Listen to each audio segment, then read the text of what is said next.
Nomenclature of organic compound. सबसे पहली बात कि नोमेनक्लेचर होता क्या है। नोमेनक्लेचर आपने ना बायोलॉजी में ये वर्ड पढ़ा होगा। नोमेनक्लेचर का मतलब होता है कि किसी भी कंपाउंड या किसी भी शय को किस तरह नाम दिया जा सकता है। ये क्या होता है nomenclature? Way to name the organic compound, the organic compound, क्योंकि हम ऑर्गेनिक कंपाउंड को पढ़ रहे हैं यहाँ पे, वरना नोमेनक्लेचर के जो लफ्जी मतलब है वो किसी भी शय को नाम देने का तरीकाकार है। किसी भी शय को नाम देने का तरीकाकार को नोमेनक्लेचर का नाम दे देते हैं। Way to name the organic compound. देखिए अगर नोमेनक्लेचर की बात करेंगे ना, नोमेनक्लेचर दो तरह के होते हैं।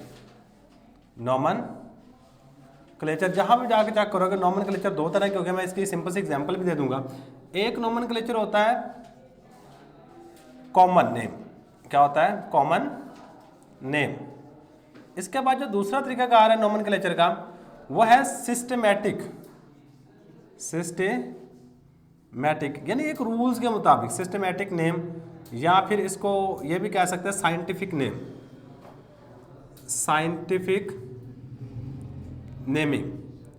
और साइंटिफिक नेमिंग को हम केमिस्ट्री के अंदर नाम दे रहे होते हैं IUPAC, IUPAC nomenclature, nomenclature, CLATURE। अब IUPAC मैंने वर्ड लिखा है। IUPAC एक पूरे का पूरा मुखफ़फ़ है। किसका मुखफ़फ़ है? आई से मुराद है इंटरनेशनल, इंटरनेशनल। यू से मुराद है union, international union, UNION, union of pure. P से मुराद है प्योर एंड अप्लाइड। ए से मुराद है अप्लाइड, अप्लाइड केमिस्ट्री। ये IUPAC का पूरे के पूरी फॉर्म लिख दी है, international union of pure and applied chemistry, IUPAC। अमूमन जब हम बात कर रहे थे वो IUPAC ही वर्ड इस्तेमाल करते हैं क्योंकि ये थोड़ा सा लेंथी बन जाता है। International union of pure and applied chemistry. अच्छा, किसी भी कंपाउंड का अगर नाम देना पड़ जाए ना तो दो ही तरह के नाम है। मैंने कह दिया जी, कॉमन नेम होगा जो आम हम यूज़ करते हैं उस कंपाउंड का नाम, और इसके अलावा सेकंड जो नेम होता है वो होता है IUPAC नेम, यानी कुछ रूल्स के मुताबिक नेम दिया जाता है। वो नेम काफ़ी ज़्यादा इंपॉर्टेंट होता है। अच्छा, सबसे पहली बात कि कॉमन नेम से क्या मुराद है और IUPAC नेम से क्या मुराद है। देखो आपने ना प्याज की एग्जांपल देता हूँ, आपने ये पढ़ा भी हुआ है 10th क्लास के अंदर। जो प्याज है ना, इसका कॉमन नेम क्या क्या है? इसको आम ज़ुबान पंजाबी में गंडा भी कहते हैं, वसल भी कहते हैं, बसल भी कहते हैं। इसके अलावा पश्तो के अंदर कुछ कहते होंगे, सही। यानी मुख्तलिफ ज़बानों के अंदर प्याज का नाम मुख्तलिफ है। देखो जब मुख्तलिफ साइंसदान बैठते होंगे तो उनको थोड़ी सी कंजर्वेशन में थोड़ी सी दिक्कत पेश आती होगी कि जी प्याज, एक बंदा प्याज कह रहा है, एक बंदा बसल कह रहा है, एक वसल कह रहा है, सही, एक ओनियन कह रहा है। तो उन्होंने कहा जी आप कोई ऐसा नाम दो जो हर जगह पे एप्लीकेबल हो, उसको कहेंगे साइंटिफिक नेम। तो साइंटिफिक नेम प्याज का क्या रख दिया? Allium cepa, ALUMCAPA, allium cepa प्याज का साइंटिफिक नेम है। इसी तरह इंसान का साइंटिफिक नेम क्या है? Homo sapiens. क्या नाम है? होमो सैपियंस इंसान का साइंटिफिक नेम है। तो जब भी मैं वर्ड किसी साइंसदान के सामने बोलूंगा ना तो मैं उसको कहूँगा होमो सैपियंस। जैसे मैं वर्ड होमो सैपियंस बोलूंगा उसको अंडरस्टूड बात होगी कि होमो सैपियंस से मुराद क्या है, होमो सैपियंस से क्या मुराद है, सही है। तो कॉमन नेम क्या होता है? जो हमारे आम राइज होते हैं। जिस तरह मैंने एग्जांपल दिए प्याज, बसल, वसल, गंडा, ये सारे के सारे एक चीज़ का नाम है मुख्तलिफ, ये कॉमन नेम है। जबकि उसका जो साइंटिफिक नेम होगा, जो केमिस्ट्री में हम नाम देंगे, उसको कहते हैं IUPAC नोमेनक्लेचर। IUPAC से क्या मुराद है? International union of pure and applied chemistry. आज जो चीज़ बच्चे हमने डिस्कस करनी है वो सिर्फ ऑर्गेनिक कंपाउंड को कॉमन नेम किस तरह दिए जाते हैं, आम नाम, सही है। तो हेडिंग दे दो कॉमन नोमेनक्लेचर या कॉमन नेम। कॉमन नेम, किसी भी ऑर्गेनिक कंपाउंड को कॉमन नेम हम किस तरह देंगे?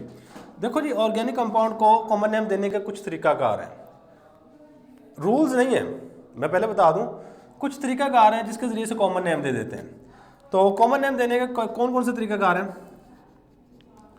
Following ways are used to give common name, give common name to organic compound, common name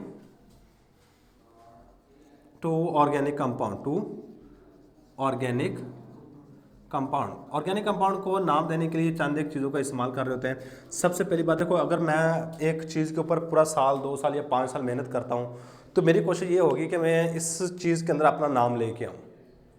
पहली चीज़ क्या है जी, कि जो बंदा पूरा साल उसके ऊपर मेहनत करता है, काम करता है, एक्सपेरिमेंट करता है, तो उस बंदे की कोशिश ये होती है कि मेरा इस चीज़ के अंदर नाम आना चाहिए। और कुछ इस तरह के कॉमन नेम है भी, मसलन बारब्यूटेरिक एसिड, सही, यानी कि पहले नंबर पे कॉमन नेम हो सकता है name, common name may be, ये हो सकता है may be comes from person name, from person name, ये इंसान के नाम से भी आ सकता है कॉमन नेम। इसके बाद बच्चे सेकंड नंबर पे कॉमन नेम में भी जगह से भी आ सकता है, फ्रॉम प्लेस, यानी जिस जगह पे वो चीज़ पाई जाती है उससे भी आ सकता है। मैं एग्जांपल भी दूंगा आपको, सही। इसके अलावा कॉमन नेम हिस्ट्री से भी आ सकता है, उसकी प्रीवियस हिस्ट्री किस तरह की, उसकी नेचर किस तरह की है, यानी कि मैं यहाँ पे लिखूँगा उसकी नेचर के हवाले से भी आ सकता है। मैं हर एक की एग्जाम्पल भी देता हूँ। सबसे पहले मैं पर्सन के नेम से आपको एग्जाम्पल दे दूँ। पर्सन नेम से कौन किस चीज़ का नाम है, पर्सन नेम। एक केमिकल है बारब्यूटेरिक एसिड, जो बारब्यूटेरिक एसिड है ना, वो एक बंदे के नाम से, बारबरा साइंटिस्ट का नाम था, उसने अपने नाम से इस कंपाउंड का नाम दे दिया, सही है। बारब्यूटेरिक एसिड, बारब्यूटेरिक एसिड नेम, ये जो बारब्यूटेरिक एसिड नेम है, इसके इर्द गिर्द इसका कॉमन लगा दीजिए, नेम कम्स फ्रॉम, ये आया है from scientific name, SCIEN, scientist name, वो साइंटिस्ट का नाम क्या था, बारबरा, यानी बारबरा से बारब्यूटेरिक एसिड नाम दे दिया गया। इसके अलावा ना, ये जो एक पॉइंट लिखो, अगर आज के लेक्चर में सबसे इंपॉर्टेंट बात कहूँ ना, तो ये जो पॉइंट लिखूंगा ना, ये सबसे इंपॉर्टेंट बात है। ये पास्ट पेपर में MCQ के तौर पे आ चुकी है। सेकंड मैंने बात लिखी जी, प्लेस की वजह से भी हम नाम दे सकते हैं किसी भी कंपाउंड को। तो मार्श गैस एक नाम है, मार्श गैस। मार्श गैस असल में होती है मीथेन। क्या होती है, मीथेन। तो ये मार्श गैस या मीथेन है, इसको मार्श गैस नाम कहते क्यों है, क्योंकि ये मार्शी प्लेसेस पे मिलती है। Marsh gas named comes from the place, ये जगह के नाम से आया, वेयर इट फाउंड, जहां पे ये मिलती है, वेयर इट फाउंड, जहां पे ये गैस हमें मिल रही होती है। सच एज, अब कौन सी जगह मिल रही होती है, मार्शी प्लेसेस पे, मार्शी प्लेसेस। अच्छा, ये मार्शी प्लेसेस कौन सी होती हैं, क्या चीज, मार्शी प्लेसेस कौन सी होती हैं, कौन सी होती है मार्शी प्लेसेस? गोबर के अंदर नीचे तह में से निकल रहे थे। हाँ, तकरीबन कह सकते हैं, लेकिन मार्शी प्लेसेस बताऊं, दलदली इलाके को कहते हैं, दलदली इलाके को कह रहे हैं, यानी जहाँ पे दलदल सी होती है, वहाँ पे जो गैस मिलती है उसको हम नाम देते हैं मार्श गैस। वो मार्श गैस असल में होती कौन सी है, मीथेन होती है। क्या होती है, मीथेन। अब पास्ट पेपर में ना MCQ आ चुका है, the formula of Marsh gas is, Marsh gas का फार्मूला क्या है, ABCD। पहले जी CH4, C2H4, C2H6 और CO2। कौन सा फार्मूला मार्श गैस का है, CH4। और ये वाली चीज़ हमारे पास मीथेन होती है। ये क्या हमारे पास है, मीथेन है। ये क्या हमारे पास है, मीथेन है। मैं ये बात याद रखिए, MCQ पास पेपर में काफ़ी दफ़ा पूछा जा चुका है कि कौन सा फार्मूला इनमें से मार्श गैस का है। मार्श गैस इसमें हमारे पास कौन सी गैस है, CH4। इसके बाद ना नेचर के हवाले से भी हम किसी भी कंपाउंड का नाम दे सकते हैं। मसलन आपने एस्टिक एसिड पढ़ा होगा, एस्टिक एसिड वर्ड एसिटम से निकला है, जिसका मतलब होता है विनेगर, सिरका, सही है। Acetic acid acetic acid word, ये जो एसिटिक एसिड का वर्ड है ये हमने डिराइव कर रखा है, डिराइव्ड फ्रॉम इसको डिराइव कर रखा है फ्रॉम एसिटम एसिटम से डिराइव किया है, विच मीन विनेगर, जिसका मतलब विनेगर है, विच मीन VINEGER। विनेगर का मतलब क्या होता है? सिरका। और सिरके को अमूमन हम खाना वगैरह बनाने के लिए इस्तेमाल करते हैं, गोश्त वगैरह बनाने के लिए इस्तेमाल कर रहे थे, टेस्ट देता है, खट्टा टेस्ट दे रहा होता है अमूमन कंपाउंड को। इसके अलावा ना कुछ मैंने बात की, अभी सारे के सारे बच्चे ये जो बातें कर रहे हैं ये सारे के सारे कॉमन नेम के हवाले से हैं। जिस तरह ये प्याज, गंडा, ये सारी की सारी एग्जांपल मैंने दी थी, कोई रोल नहीं होता इनका। आप जिस लिहाज से मर्जी, कोई साइंटिस्ट ने नाम मेहनत की है कंपाउंड के ऊपर, उसने अपने लिहाज से नाम दे दिया, सही है। जगह से जिस जगह से मिला उसके लिहाज से उसने नाम दे दिया, सही है। उसकी नेचर कैसी है उसके लिहाज से नाम दे दिया। तो इसका कोई ख़ास रूल नहीं है कि आप कॉमन नेम किस तरह दे रहे होते हो। इसके अलावा हमारे पास कॉमन नेम देने के लिए कुछ चीज़ें और भी इस्तेमाल की जाती हैं। वो चीज़ें याद रखिएगा कि हमारे पास अगर मुख्तलिफ तरह के आइसोमर आ जाते हैं, उनको डिफ्रेंशिएट करने के लिए हमारे पास कुछ चीज़ें हैं जिसमें हम प्रीफिक्सेस आइसो, एन, न्यू, ये वाली चीज़ें इस्तेमाल कर रहे होते हैं to give the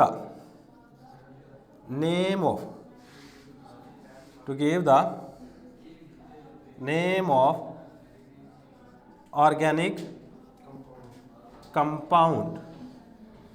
we use prefixes,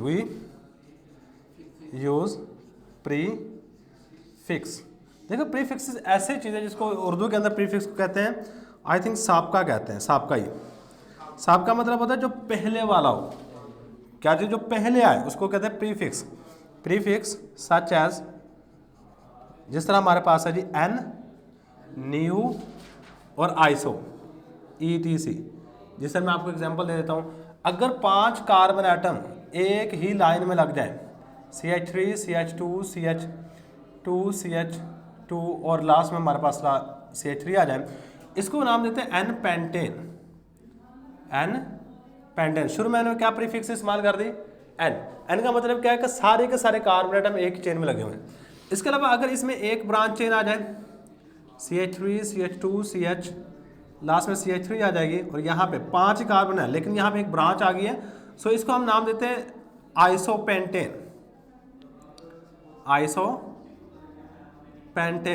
इसके बाद अगर मैं यहाँ पे 2 ब्रांचें लगा दूँ, CH3 CH3 और यहाँ पे एक CH3 आ जाएगा और एक CH3 नीचे आ जाएगा, इसको कहते हैं न्यू पेंटेन।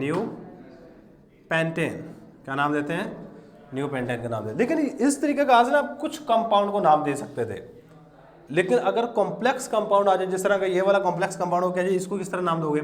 इस तरह कंपाउंड आ जाए CH2 CH3 CH, यहाँ पे क्लोरीन लग जाए, यहाँ पे ब्रोमीन लग जाए, यहाँ पे भी CH3 लग जाए, CH2 CH3। अगर इस तरह का कंपाउंड आ जाता है तो उसको नाम कैसे दिया जाए? यहाँ पे ये रूल ख़त्म हो गया। यहाँ पे कॉमन नोमेनक्लेचर का सवाल ही नहीं पैदा होता कि आप कहते हैं आप यहाँ पे आइसो, न्यू क्या इस्तेमाल किया जाए, तो ये कॉन्सेप्ट थोड़ा सा ख़त्म हो गया। इसके अलावा ये आपने लिखना नहीं है, ये पेपर के अंदर आता भी नहीं है। ये भी याद रखिए कि लॉन्ग क्वेश्चन ना शॉर्ट क्वेश्चन, सिर्फ जो चीज़ याद रखनी है बच्चे, वो सबसे इंपॉर्टेंट चीज़ ये वाली है, क्या कि मीथेन का, मार्श गैस का केमिकल फार्मूला क्या है, बस ये चीज़ अगर याद रख ली ना, बाकी अगर याद रख सकते हो तो रख लीजिएगा, नहीं याद रख सकते सिर्फ ये चीज़ याद रखिएगा, किसी भी कंपाउंड को कॉमन नोमेनक्लेचर में हम किस तरह नाम देते हैं, या तो पर्सन के नेम से देंगे या प्लेस की या नेचर के हवाले से दे रहे होते हैं। सही, नीचे से एग्जांपल देख लीजिएगा कि बारब्यूटेरिक एसिड, एक साइंटिस्ट के नेम बारबरा उसका साइंटिस्ट का नाम था। मार्श गैस को नाम इसलिए दिया क्योंकि ये मार्शी प्लेसेस में मिलती, दलदली इलाकों में मिल रही थी। सही, एसिटिक एसिड का नाम हमने इसलिए दिया क्योंकि ये वर्ड एसिटम से निकल, जिसका मतलब ही सिरका है। सही है, तो ये बात आपने याद रखनी है। अब ना इसके बाद लास्ट वाली चीज़ कि अगर हमारे पास कोई ऐसा कंपाउंड जिसमें डबल बॉन्ड मौजूद हो, उसको नाम देने के लास्ट में सुफिक्स इस्तेमाल करते थे YLENE,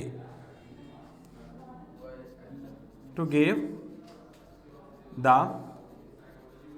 name of organic compound हमें ऑर्गेनिक कंपाउंड का नेम देने के लिए हैविंग, जिसमें मौजूद हो हैविंग डबल बॉन्ड। बच्चे अभी भी बात बता रहा हूँ, फिर बता रहा हूँ, ये सिर्फ कॉमन नेम के सारी की सारी चीज़ें पढ़ रहे हैं।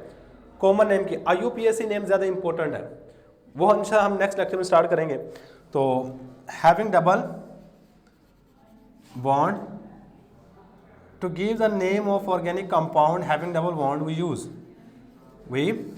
Use suffix. हम एक सुफिक्स इस्तेमाल करते हैं YLENE। मतलब क्या है, देखो अगर मेरे पास ये वाला कंपाउंड है CH2 double bond CH2, 2 carbon वाले के लिए हम एक प्रीफिक्स इस्तेमाल करते हैं इथ। क्या इस्तेमाल करते हैं? इथ। और लास्ट में क्या आ जाएगा? YLENE, ethylene. लास्ट में क्या लिख दिया हमने? YLENE। YLENE का मतलब क्या होगा कि लास्ट में इसमें कौन सा बॉन्ड है?